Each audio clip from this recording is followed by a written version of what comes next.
우리 함께 하나님의 말씀 보겠습니다. 신약 성경 요한복음 10장 11절에서 15절의 말씀입니다. 요한복음 10장 11절에서 15절까지의 말씀. 우리 11절부터 15절까지의 말씀을 한 목소리로 천천히 뜻을 생각하면서 읽어보도록 하겠습니다. 읽겠습니다. 나는 선한 목자라. 선한 목자는 양들을 위하여 목숨을 버리거니와 삭구는 목자가 아니요 양도 제 양이 아니라. 이리가 오는 것을 보면 양을 버리고 달아나나니 이리가 양을 물어 가고 또 해치느니라. 달아나는 것은 그가 삭군인 까닭에 양을 돌보지 아니함이나 나는 선한 목자라. 나는 내 양을 알고 양도 나를 아는 것이 아버지께서 나를 아시고 내가 아버지를 아는 것 같으니 나는 양을 위하여 목숨을 버리노라. 아멘. 오늘은 예수님의 자기소개 네 번째 시간, 예수 선한 목자입니다. 여러분, 7가지 자기소개 중에 벌써 네 번째 시간입니다. 절반이 지나갔어요. 그래서 이 절반이 지나간 이 시점에서 우리의 신앙을 좀 점검해 볼 필요가 있습니다. 여러분 안에 예수님을 알아가는 것 때문에 어떠한 변화가 일어나고 있는지 한번 점검해 보세요. 아직 아무런 감흥이 없거나 또는 삶의 변화가 없다면 오늘 말씀을 듣는 이 시간에 마음의 문을 열고 이 말씀을 좀 들으셨으면 좋겠습니다. 마음의 문을 열고 우리가 말씀을 들을 때에 진리의 성령님께서 그 말씀의 의미를 깨달아 알게 하시고 또 믿게 하시고 우리를 구원받게 하실 것입니다. 그리고 어떤 이들에게는 마음의 움직임이 좀 있었던 것 같아요. 그래서 예수님을 믿는 것이 무엇인지, 그리고 지난주에 제가 이야기했던 것처럼 마음의 문을 열고 예수님을 내 인생의 주인으로 모셔야 되는데 그 주인으로 모신다는 것이 구체적으로 무엇인지 알고 싶어하는 마음들이 많이 일어났던 것 같아요. 그래서 참 감사했습니다. 이러한 마음은 여러분 내 의지와 노력으로는 생길 수가 없는 마음의 변화예요. 성령님이 깨우치게 하시고 이런 마음의 감동을 주셔서 내가 정말 예수님을 알고자 하는 마음, 그 예수님을 믿고 구원받고자 하는 마음이 우리 안에 일어났던 것입니다. 오늘 말씀을 통해 예수님을 믿는 것이 어떤 의미인지, 그리고 내가 예수님을 내 삶의 주인으로 모시고 그분과 함께 살아가는 신앙생활이 무엇인지 함께 알아가는 시간이 되었으면 좋겠습니다. 또 어떤 이들에게는 신앙의 회복이 필요한 이 시점에 이 말씀을 들음으로 내가 본질로 돌아가서 예수님께 집중해야겠다는 마음의 감동이 생겼습니다. 그래서 여러분, 예수님의 이름에 능력이 있고 예수님의 이름이 선포되어지는 곳마다 하나님의 구원의 역사가 나타나는데요, 오늘도 그러한 시간이 되기를 주님의 이름으로 축복합니다. 그래서 여러분, 우리가 예수님을 아는데 좀 갈급한 마음을 가지셨으면 좋겠어요. 내가 예수님을 좀 더 알고 싶다. 그분은 도대체 어떤 분일까? 그분은 어떠한 마음으로 우리를 사랑하고 또 어떤 일을 하셨을까라는 이런 갈급한 마음을 가지고 오늘 말씀도 함께 나눴으면 좋겠습니다. 네 번째 시간, 예수님은 우리의 선한 목자가 되십니다. 여러분, 그냥 목자가 아니라 예수님은 어떤 목자라고 굳이 말씀하세요? 나는 선한 목자라. 그냥 목자라고 말씀하셔도 되는데 왜 예수님은 선한 목자라고 말씀하셨을까? 제가 이전에 한 다큐를 봤는데요, 티벳 고원을 이렇게 촬영하는 다큐였어요. 근데 그 티벳 고원 지역 자체가 너무 춥다 보니까 이 다큐팀이 가져간 카메라가 얼어서 작동이 안 될 정도로 추웠습니다. 그때 이 다큐팀들이 티벳의 여러 모습들을 이렇게 촬영을 했는데 제 기억에 아직도 남는 한 장면이 무엇이냐면 그 고원지대에 있는 목자를 이렇게 촬영할 때가 있었는데요, 밤에 너무 추워서 취재진들은 다 텐트 안에 들어가서 오들오들 떨고 있는데 이 목자가 뭘 하냐면 양 우리 앞에 모포를 깔고 바깥에서 잠을 자는 거예요. 그래서 취재진들이 황급하게 카메라를 켜가지고 인터뷰를 시도합니다. 왜 이곳에서 자냐고. 추운데 왜 이곳에서 자냐고 물어보자 그 목자가 무슨 말을 하냐면 내가 이곳에서 이 양들을 지키지 않으면 맹수들이 밤에 양들을 물어간다는 거예요. 그래서 이 양들을 지키기 위해서는 이 양 우리에 꼭 누워서 이 양들을 지켜야만 이 양들이 안전합니다라고 이야기를 해요. 여러분, 이 목자는 선한 목자예요? 악한 목자예요? 선한 목자죠? 그러면 점수를 한번 매겨봅시다. 1점부터 10점까지 선한 목자의 점수를 이렇게 준다면 이 목자는 몇 점 정도가 될까요? 10점? 완벽하다라고 말할 수 없어요. 적어도 7, 8점 정도는 될 것 같아요. 왜냐하면 예수님께서 오늘 우리에게 하시는 말씀의 10점짜리 목자가 어떠한 목자인지를 알려주시는데요. 뭐라고 말씀하시냐면 10점짜리 목자는 양을 위해서 자신의 목숨을 내어놓는 목자가 10점짜리 목자라고 말씀을 하십니다. 우리 그 말씀을 함께 읽어보도록 하겠습니다. 11절 말씀입니다. 시작.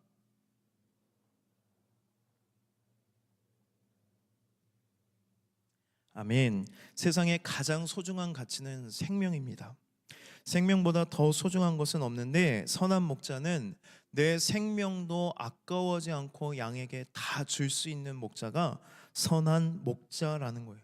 여러분, 우리 주님은 우리의 목자이신데요, 우리를 살리고 구원하시기 위해 그 목숨도 아까워하지 않고 우리에게 주신 선한 목자입니다. 지난 주일에도 이야기했듯이 우리는 다 어떤 동물과 같다고 이야기했죠? 양과 같다. 양의 특성을 여러분 한번 기억해 보세요. 양은 어떤 동물이냐면 방어력이 0, 공격력도 0. 철저하게 목자에게 의존하는 동물이 양이에요. 우리는 가끔 양떼 목장에 가서 먹이 잠깐 주고 와서 양이 온순해 보이고 착해 보이는데 실제로 목자들이 양이 얼마나 고집스럽고 악한지 모른다고 이야기합니다. 지난번에 이야기했던 것처럼 시력이 너무 안 좋아서 멀리 있는 맹수를 보지 못해서 목자가 이들을 보호해 주지 못하면 이 양떼들은 다 죽습니다. 그리고 고집이 너무 세서요, 여름에 살이 짓이겨도 붙어 있어요. 목자가 그걸 다 떼줘야 돼요. 그리고 엄마 양이 배부르지 않으면 아기 양에게 젖을 물리지 않는다고 합니다. 이처럼 양이 온순해 보이지만 온순하지 않고 참 연약하고 부족하고 고집센 동물인데요, 그래서 성경은 인간을 뭐라고 많이 비유하고 있어요? 양과 같다라고 비유합니다. 양은 철저하게 의존적인 동물입니다. 혼자서 아무것도 할 수 없고 목자의 도움 없이는 살아갈 수 없습니다. 우리도 이 양처럼 목자이신 하나님이 내 인생의 주인이 되어주시지 않으면, 예수님이 나의 선한 목자라고 믿음으로 고백하지 않으면 우리는 죽을 수밖에 없는 존재라는 것입니다. 여러분, 이 부분에 대해서 인정하지 않을 수도 있습니다. 지금까지 충분히 나는 예수님 없이도 잘 살고 있다고 생각할지도 모릅니다. 어려움 없이, 부족함 없이, 예수님의 도움 없이도 충분히 나는 내 힘만으로도 잘 살고 있다고 생각할지도 몰라요. 내가 하는 일에 내 열심과 노력만으로도 나는 충분히 가능하다라고 생각하고 그렇게 평생 살아왔을 수도 있습니다. 그러면 여러분, 그런 분들에게 한번 물어보겠습니다. 여러분, 행복하신가요? 정말 행복하신가요? 여러분, 주중의 삶을 한번 돌아봤으면 좋겠습니다. 내 힘으로, 내 의지로, 내 노력으로 열심히 살아온 한 주 행복하셨습니까? 여러분 안에 기쁨이 막 넘치시나요? 아무런 불만도 없이 정말 행복하고 평안한 한 주를 보내셨습니까? 그러면 이렇게 생각할지도 모릅니다. 목사님, 인생이 다 그런 거 아닌가요? 그런 거 아닙니다, 여러분. 선한 목자이신 예수님을 우리가 만나보지 못해서 그래요. 선한 목자이신 예수님의 인도를 경험해 보지 않았기 때문입니다. 제 인생은 다를까요? 저는 다르다라고 확신을 갖고 얘기할 수 있습니다. 그럼 여러분, 마음이 막 이렇게 꼬여 있는 분들은 물어볼 수도 있어요. 목사님, 한 주 동안 그렇게 행복하셨습니까? 맨날 웃고만 다니셨습니까? 기쁜 일만 가득했습니까? 아무런 불만도 없이 불평도 없이 살았습니까? 아니요, 여러분, 저도 불평도 있었고요, 불만족하지 못하는 순간도 있었고, 짜증나는 순간도 있었고, 막 욕이 나오기 직전까지 갈 때도 있었는데 뭐가 다른지 아십니까? 그러한 것들이 저를 지배하지 않아요. 잠깐 우리는 연약하기 때문에 불행함을 느낄 수도 있고 불만족할 수도 있고 기쁨을 잃어버릴 수도 있기는 하지만 그것이 저를 지배하지 않습니다. 저는 행복할 때가 더 많습니다. 제 삶에 만족하고 기쁘고 하나님께 늘 감사하면서 하나님을 찬양해요. 제가 뭘 가지고 있어서 그럴까요? 여러분, 제 사례비가 얼마인지 솔직하게 고백하고 싶지만 고백할 수는 없고 이렇게 생각하시면 돼요. 4인 가족이 정말 빠듯하게 살아야 겨우 살 수 있는 사례비다. 그런데요, 늘 중순쯤 지나면 통장 잔고가 비어요. 이제 2주가 남았는데 어떻게 살아야 될까 고민할 때가 참 많습니다. 고민하고 걱정되지만 여러분, 그게 제 삶을 지배하지는 않아요. 그리고 고민하고 걱정하는 걸 가지고 하나님 앞에 기도하며 나아갈 때마다 기가 막히게 하나님이 도와주실 때가 참 많아요. 중요합니다. 매번 그런 게 아니라 많아요. 그러지 못할 때도 참 많습니다. 그리고 제가 어떤 대단한 업적을 이루어서 행복하거나 만족하는 것도 아닙니다. 제가 왜 이렇게 살아갈 수 있냐면 예수님이 저의 선한 목자가 되심을 믿기 때문이에요. 그리고 예수님이 선한 목자가 되셔서 제 인생을 인도하고 계심을 제 삶의 순간순간마다 경험하고 있기 때문입니다. 선한 목자이신 예수님이 나의 목자가 되실 때 우리는 무엇을 경험할 수 있을까? 우리가 그걸 좀 알아야 예수님을 믿고 싶다는 마음이 생길 거 아니에요. 어떤 일들이 우리 삶에 일어날 수 있을까? 저는 선한 목자라고 할 때 가장 먼저 떠오르는 말씀이 구약 성경에 나오는 시편 23편의 말씀입니다. 이 말씀은 제 인생을 바꿔놓은 말씀이에요. 제 세계관이 바뀐 말씀인데요, 시편 23편의 말씀을 우리 한번 쭉 읽어보도록 하겠습니다. 혹시 폰트를 더 키워주실 수 있나요? 조금만 더. 네, 한번 읽어보도록 하겠습니다. 시작. 여호와는 나의 목자시니 내게 부족함이 없으리로다. 그가 나를 푸른 풀밭에 누이시며 쉴만한 물가로 인도하시는도다. 내 영혼을 소생시키시고 자기 이름을 위하여 의의 길로 인도하시는도다. 내가 사망의 음침한 골짜기로 다닐지라도 해를 두려워하지 않을 것은 주께서 나와 함께 하심이라. 주의 지팡이와 막대기가 나를 안위하시나이다. 주께서 내 원수의 목전에서 내게 상을 차려주시고 기름을 내 머리에 부으셨으니 내 잔이 넘치나이다. 내 평생의 선하심과 인자하심이 반드시 나를 따르리니 내가 여호와의 집에 영원히 살리로다. 아멘. 우리가 함께 읽은 이 시편 23편의 저자는 누구냐면 다윗입니다. 여러분, 다윗이 왕이 되기 전에 직전에 직업이 뭐였는지 아시죠? 뭐였죠? 목자였습니다. 목자였기 때문에 이 다윗은 양의 특징을 아주 잘 알고 있어요. 그리고 목자가 무슨 일을 해야 하는지 목자의 역할도 잘 알고 있습니다. 이런 배경을 가지고 다윗이 하나님을 뭐라고 고백하냐면 하나님은 나의 목자십니다. 이 고백에는 여러분 숨겨진 고백이 있는데 어떤 고백이냐면 나는 양이라는 고백이 함께 있는 거예요. 하나님의 목자시면 나는 뭐예요? 양이에요. 하나님, 나는 양입니다.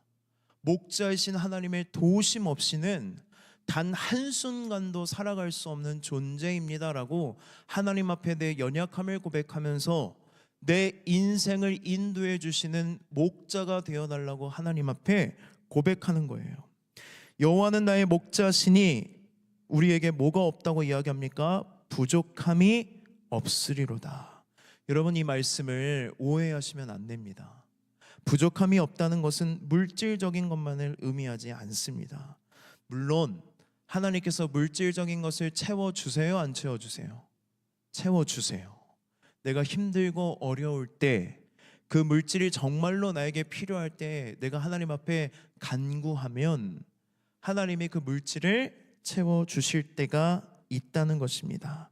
그런데 여러분, 이 풍요한 물질 때문에 부족함을 느끼지 못한다는 게 아니에요.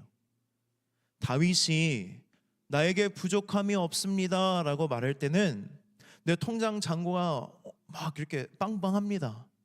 그 통장 잔고만 보면 막 웃음이 나옵니다, 이런 말이 아니라는 거예요. 무슨 의미냐면 목자이신 하나님의 모먼트가 내 인생에 가득가득하다는 거예요. 내가 힘들고 어려울 때마다 내가 하나님을 부르짖어 찾을 때마다 하나님은 언제나 내 인생의 목자셨습니다. 내가 왕이 되려고 하는 마음도 없었는데 하나님이 나한테 기름 부어 놓고서는 바로 왕이 되지 않아요. 왕이 못 돼요. 10몇 년간 도망자 신세로 다녀요.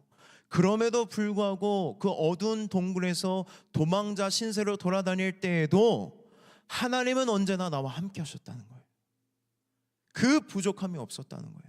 어둠 가운데 힘들고 어려울 때에, 고난을 만났을 때에 내가 하나님의 이름을 부르짖어 찾을 때마다 하나님 나와 함께 하셨어요. 하나님 나와 동행해 주셨어요. 하나님의 임재와 목자 되심의 모먼트가 내 인생에 부족함이 없다라고 고백하는 것입니다. 선한 목자이신 주님은 우리를 푸른 풀밭과 쉴만한 물가로 인도하십니다. 하나님과 함께 푸른 풀밭에서 먹고 마시고 누워서 편히 쉬어요. 근데 여러분, 이 말씀에 어떤 고백이 있냐면, 양은요 오늘 풀을 뜯으면서 내일 어디 가서 풀을 뜯을까 걱정하지 않아요. 내일 먹어야 될 풀밭은 누가 준비해야 되는 거예요? 목자의 역할이에요. 그런데 우리는 내일 일어날 일에 대해서 너무 많은 염려를 가지며 살아가요. 오늘 풀을 뜯으면서 내일 어디 가서 풀을 먹어야 될까?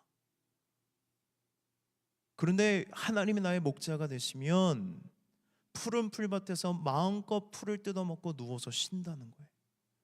그리고 쉴만한 물가가 뭘까? 여러분, 쉴만한 물가에 대한 내용을 들으면 놀라실 수도 있습니다. 물이 어떤 물이라는 거예요? 쉴만하다. 양들은 되게 예민해요. 여러분, 이 정도 되면 양 키우고 싶어요? 안 키우고 싶어요? 저도 안 키우고 싶어요. 얼마나 예민하냐면 물살이 세면 무서워서 입을 대지도 못한다 그래요. 그럼 목자들이 양에게 물을 먹일 수 있는 방법은 세 가지입니다. 첫 번째, 새벽에 얘네 깨워서 풀잎에 있는 이 이슬을 먹게 하는 방법. 두 번째, 직접 떠서 먹이는 방법. 세 번째, 목자가 시냇가에 물에 이렇게 돌을 막 놔요. 여러분, 어렸을 때 물고기 잡을 때 그런 배경에서 안 자라셨나요? 이렇게 물가에 막 큰 돌을 놔면 물이 어떻게 돼요? 잔잔해지잖아요. 그 물을 먹게 하신다는 거예요.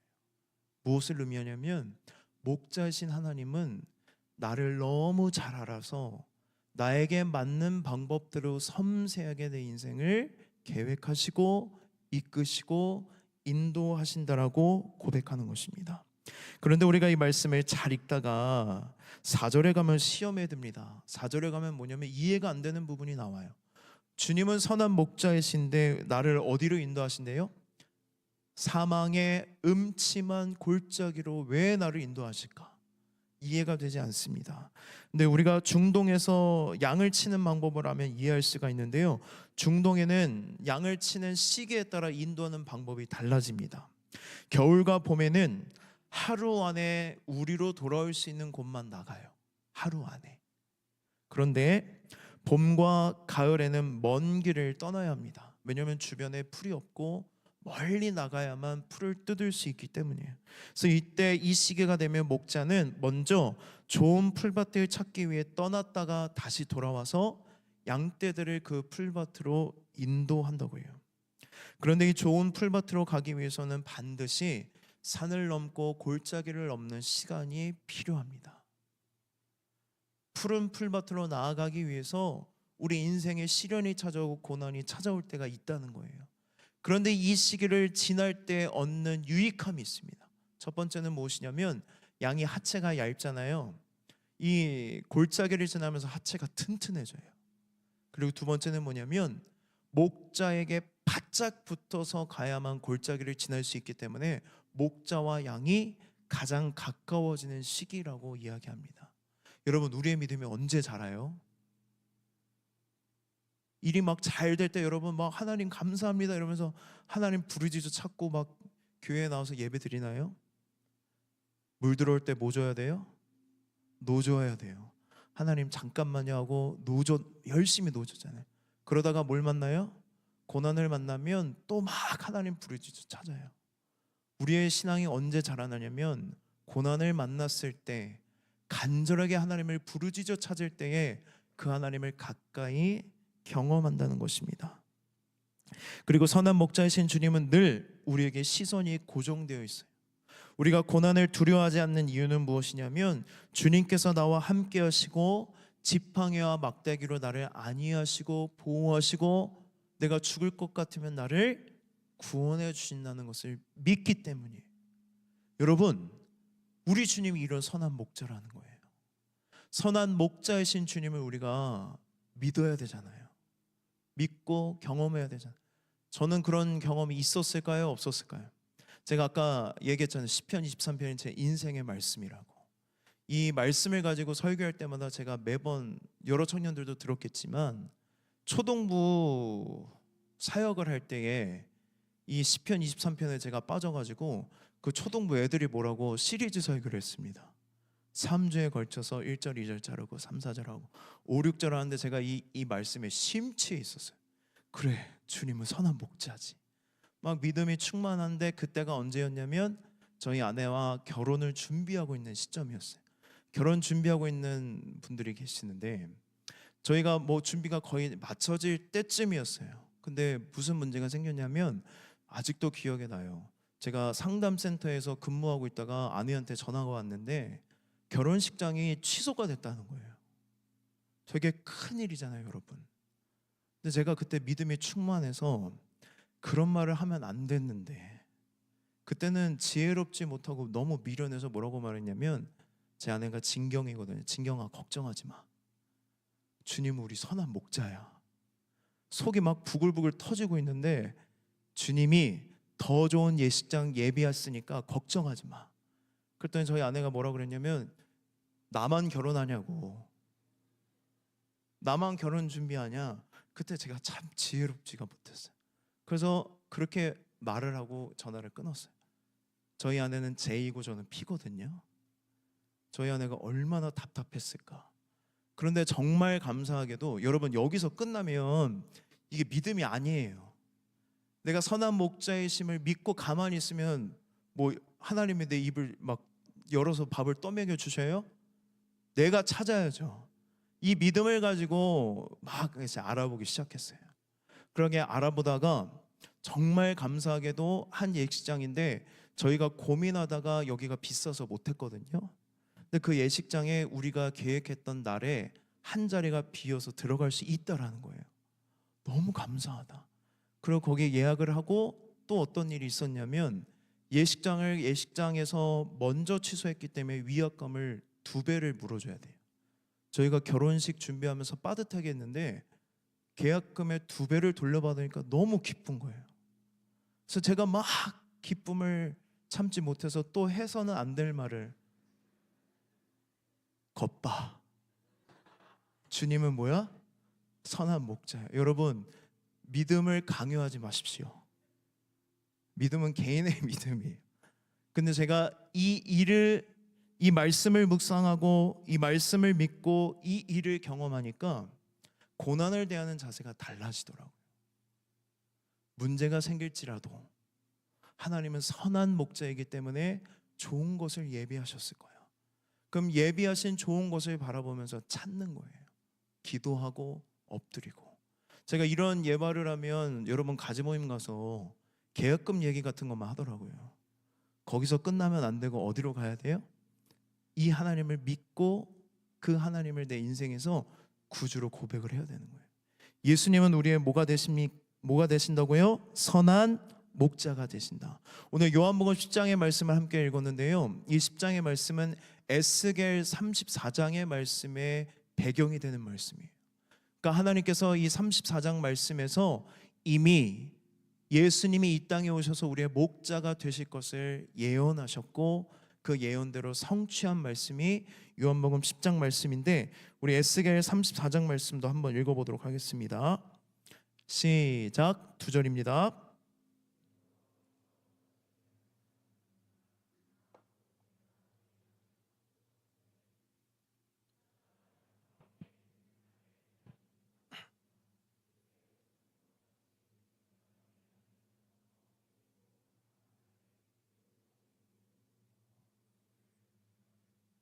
아멘. 이 34장의 배경을 좀 설명하자면, 이때 당시에 이 구약 시대에 이스라엘의 종교 지도자들이 타락했어요.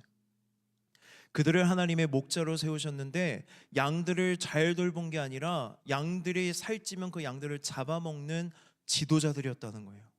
그래서 그들에게 경고하면서 뭐라고 말씀하시냐면, 너희를 위해 한 목자를 내가 이 땅에 보낼 것이다. 근데 그 목자가 이 땅에 오면 잃어버린 양들을 다 찾을 거야 라고 예언을 하시는 말씀입니다. 선한 목자이신 예수님께서 이 땅에 오시면 반드시 우리를 찾고 건지신다고 말씀하십니다. 여러분, 지금은 내가 예수님을 인격적으로 만나지 못하고 또는 아직 믿음이 없더라도 선한 목자이신 예수님은 우리를 가만히 내버려 두지 않으신다는 거예요. 그 영혼을 찾을 때까지 찾으신다. 그 영혼이 믿음이 생길 때까지, 구원을 받을 때까지 쉬지 않고 잃어버린 양을 찾으러 가시는 목자가 바로 선한 목자이신 예수님이고, 그 믿음의 고백을 갖고 앉아서 예배를 드리는 우리 모두는 그 목자 때문에 이 자리에 앉아 있다는 것입니다. 그리고 에스겔 34장 23절의 말씀을 보면 하나님께서 한 목자를 세울 것인데 그 목자가 다윗이라고 이야기를 해요. 다윗. 근데 다윗은 이미 죽은 지 한참이 됐는데 목자의 이름이 다윗이라고 말하는 것은 어떤 의미냐면, 예수님이 다윗 혈통에서 태어나시잖아요. 다윗의 혈통에서 태어나신 예수님을 예언하는 것입니다.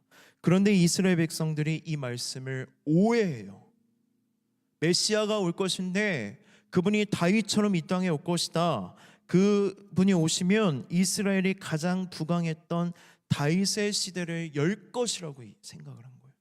그래서 빨리 예수님이 오셔서 이 로마의 압제를 좀 거두고 정치적으로, 경제적으로, 군사적으로 우리를 구원해 줄 메시아를 간절히 기다렸는데, 하나님은 그 말씀을 하신 게 아니라는 거예요.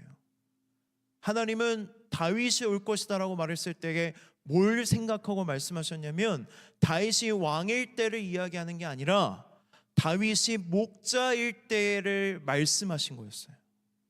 여러분, 다윗이 왕이기 전에 뭐였다고요? 목자였는데 하나님의 목자일 때 이 다윗에게 감동했던 순간이 한 번 있어요. 우리 그 말씀을 한번 읽어보겠습니다. 사무엘상 17장 34절과 35절의 말씀 읽겠습니다. 시작. 다윗이 사울에게 말하되 주의 종이 아버지의 양을 지킬 때에 사자나 곰이 와서 양떼에서 새끼를 물어가면 내가 따라가서 그것을 치고 그 입에서 새끼를 건져내었고 그것이 일어나 나를 해하고자 하면 내가 그 수염을 잡고 그것을 쳐 죽였나이다. 아멘.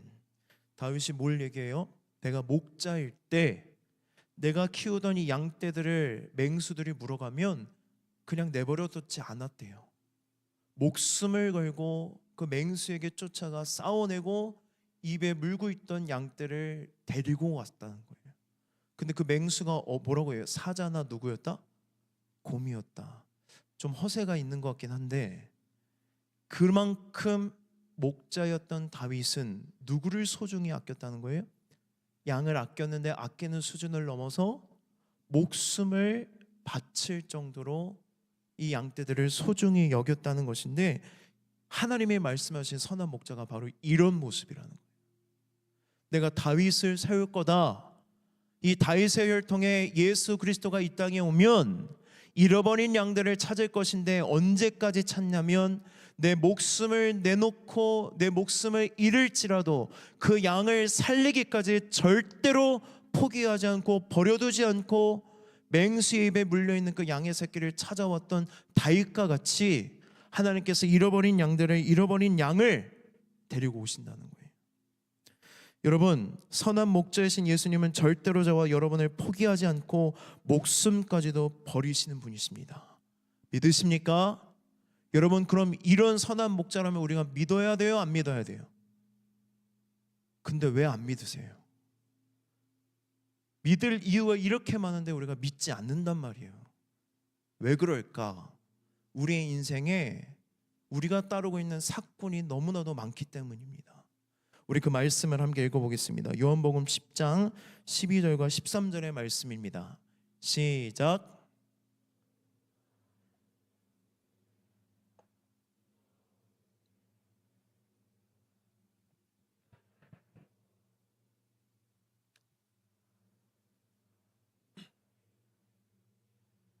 아멘. 여러분, 사꾼이 뭔지 아세요? 사꾼. 사꾼이라는 말을 우리가 평소에 잘 안 쓰죠. 영어 성경을 보면 hired hand라고 돼 있어요. 이것은 무슨 의미냐면 고용된 사람이라는 뜻입니다. 일반적으로 사꾼이라는 개념은 여러분 나쁜 의미가 아닙니다. 우리는 근데 교회에서 사꾼 하면서 되게 나쁘고 부정적인 의미로 사용하고 있는데, 사꾼은 보통 정당하게 자기가 받은 만큼 일을 하는 사람이에요. 그런데 왜 예수님은 자신은 선한 목자라고 말씀하시면서 저 사꾼들은 목자가 아니니까 따라가서는 안 된다고 말씀하실까? 여러분, 이 선한 목자와 사꾼은 평소에는 별로 구분이 되지 않습니다.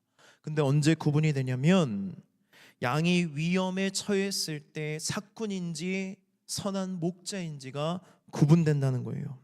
본문의 말씀처럼 이리가 나타나면 사꾼은 도망갑니다. 양이 어떻게 되든지 상관하지 않아요. 무책임하게 양을 버려두고 도망가는 존재가 사꾼입니다. 그래서 악하다는 거예요. 나쁘다는 거예요. 여러분, 인간적으로 사꾼이 자기 목숨을 지켜서 도망가는 게 왜 악하고 나쁜 겁니까? 라고 물어볼 수 있어요. 그런데 여러분, 양은요 목자가 없으면 죽어요. 양은요 목자만 의지해요. 목자만 믿고 목자만 따라요. 그런데 그 목자가 달아나면 이 양은 어떻게 돼요? 죽어요. 그래서 하나님은 이 사꾼은 목자가 아니라고 말씀하시는 것입니다. 양에게 정말로 중요한 것은 여러분 어떤 목자를 만나느냐입니다.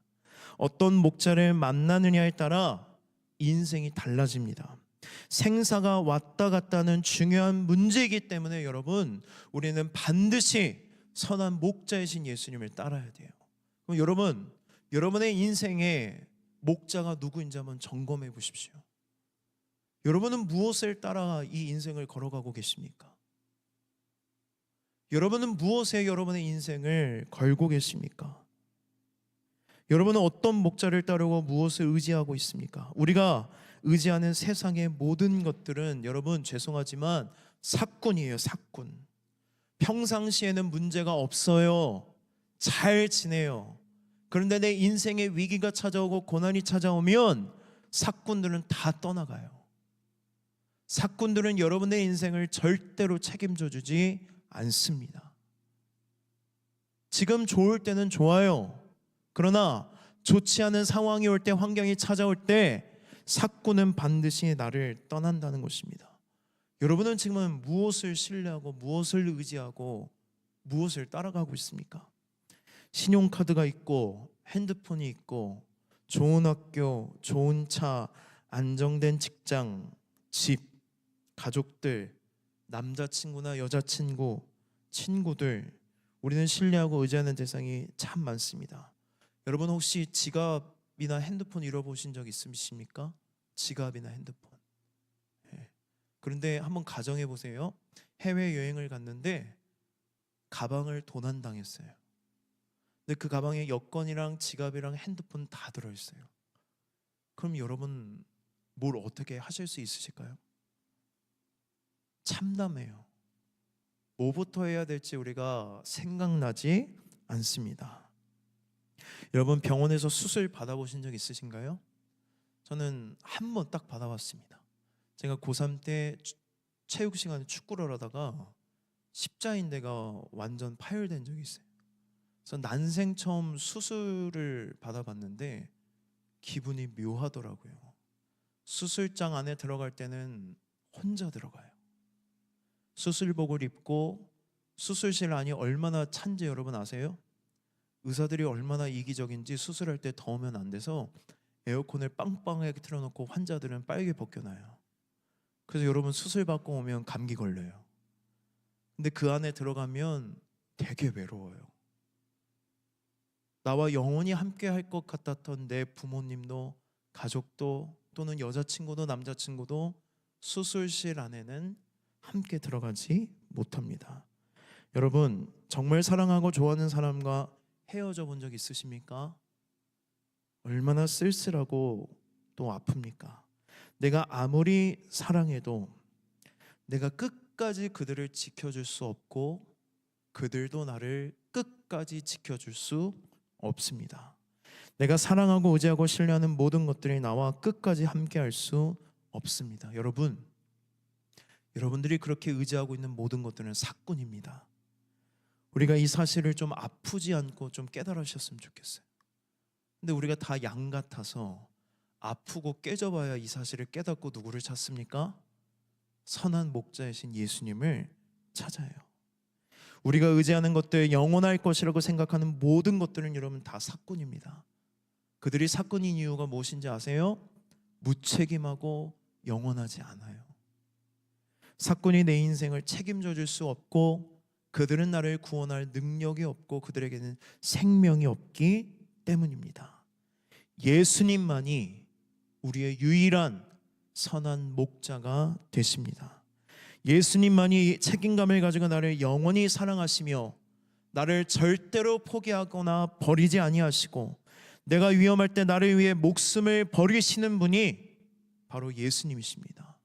나를 유일하게 구원하실 분은 예수님밖에 없습니다. 그래서 예수님은 우리에게 이런 말씀을 하시는 거예요. 우리 14절과 15절의 말씀 함께 읽겠습니다. 시작.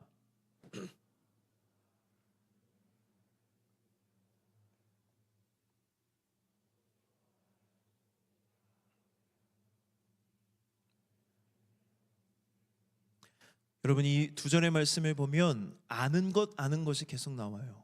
예수님이 우리를 위해 왜 죽는지 아십니까? 우리를 아시기 때문이라고 말씀하세요. 내가 너를 안다. 내가 너를 알기 때문에 내가 너를 위해서 죽는다라고 말씀하십니다. 무슨 말씀이냐면 너희들이 양이라는 것을 알기 때문에 내가 대신 죽는다는 말씀입니다.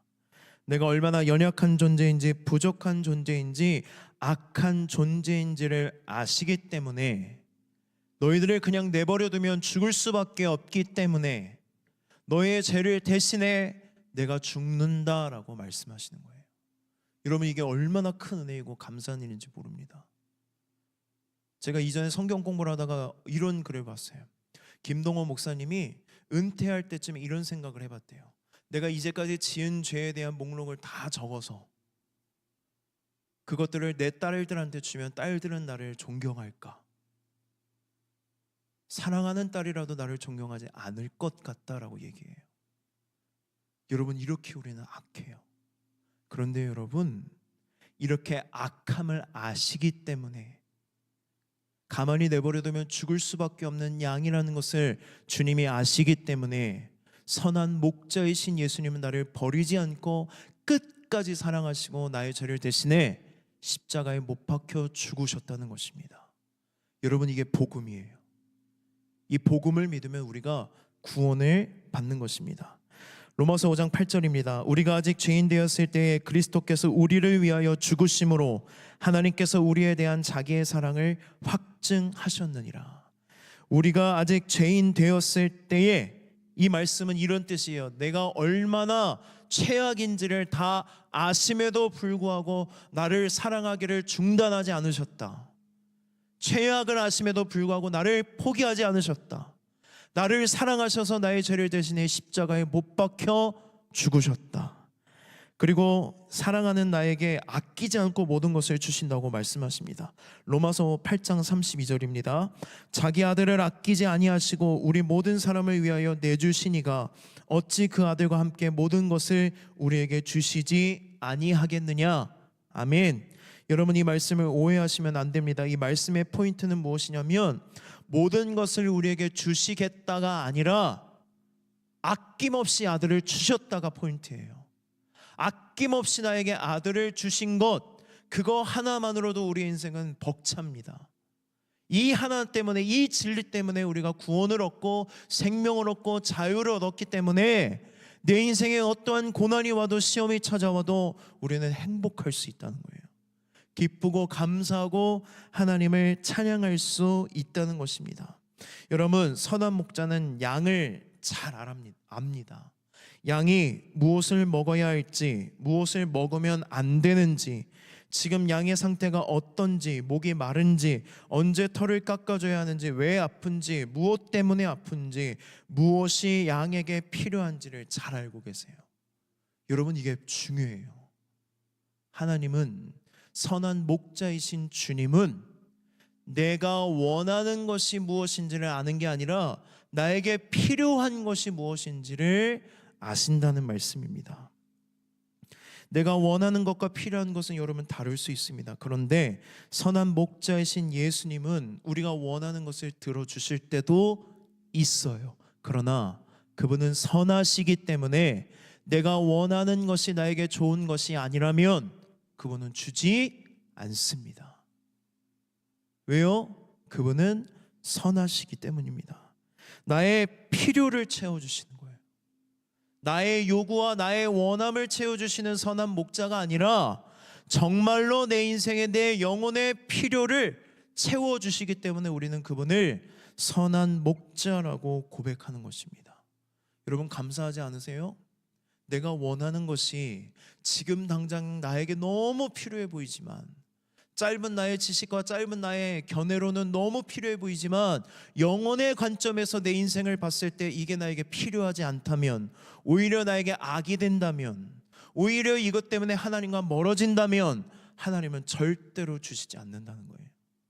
하나님은 원하는 것을 주시는 선한 목자가 아니라 필요한 것을 주시는 선한 목자이십니다. 그래서 우리가 늘 사꾼이 아니라 누구를 따라가야 된다는 거예요? 선한 목자이신 예수님을 따라가야 한다는 것입니다. 우리 마지막으로 27절 말씀을 함께 읽고 말씀을 마치도록 하겠습니다. 요한복음 10장 27절 말씀입니다. 읽겠습니다. 시작.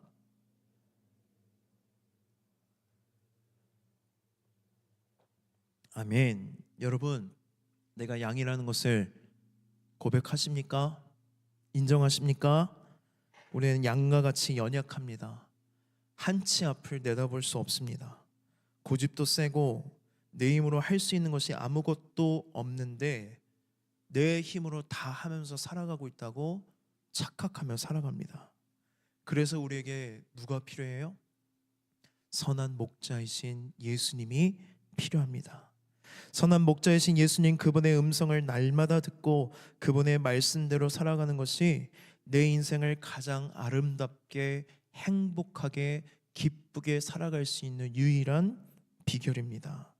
그분께서는 내 인생을 아세요. 내 앞길을 아십니다.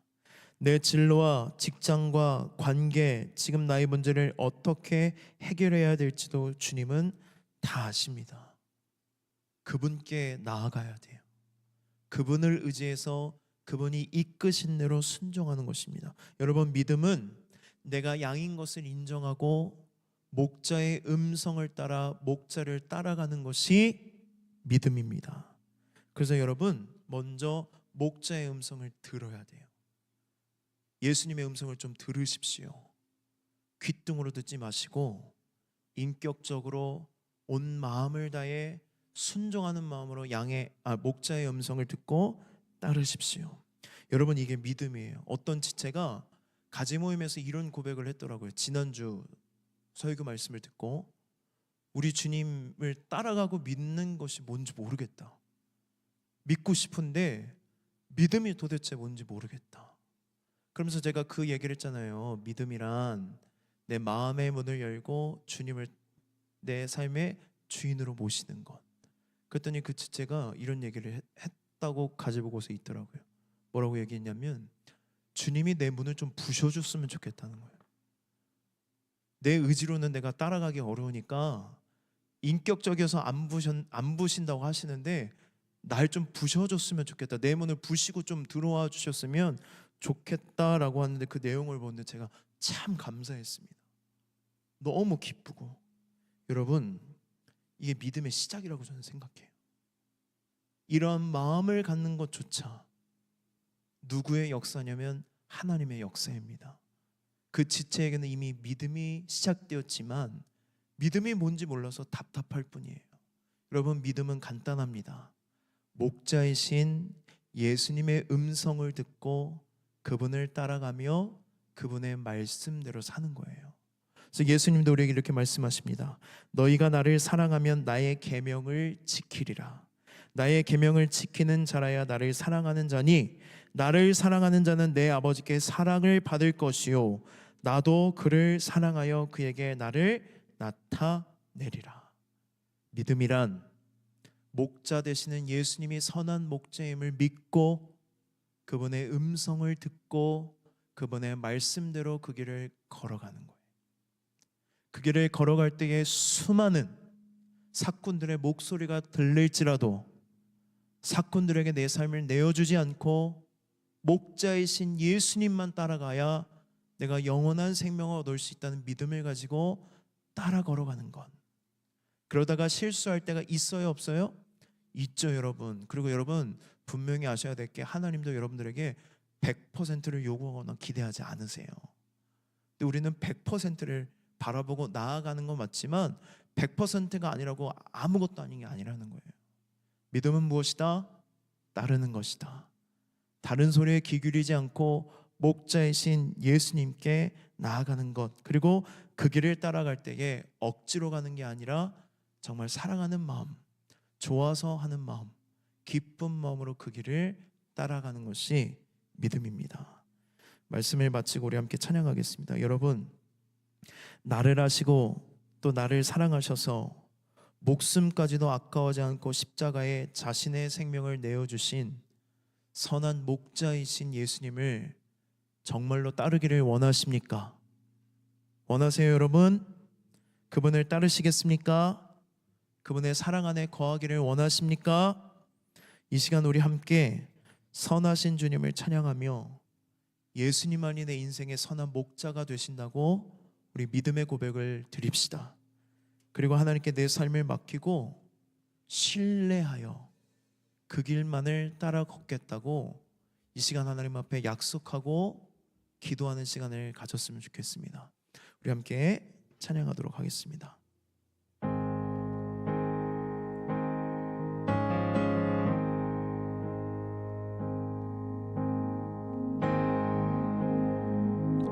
우리 함께 고백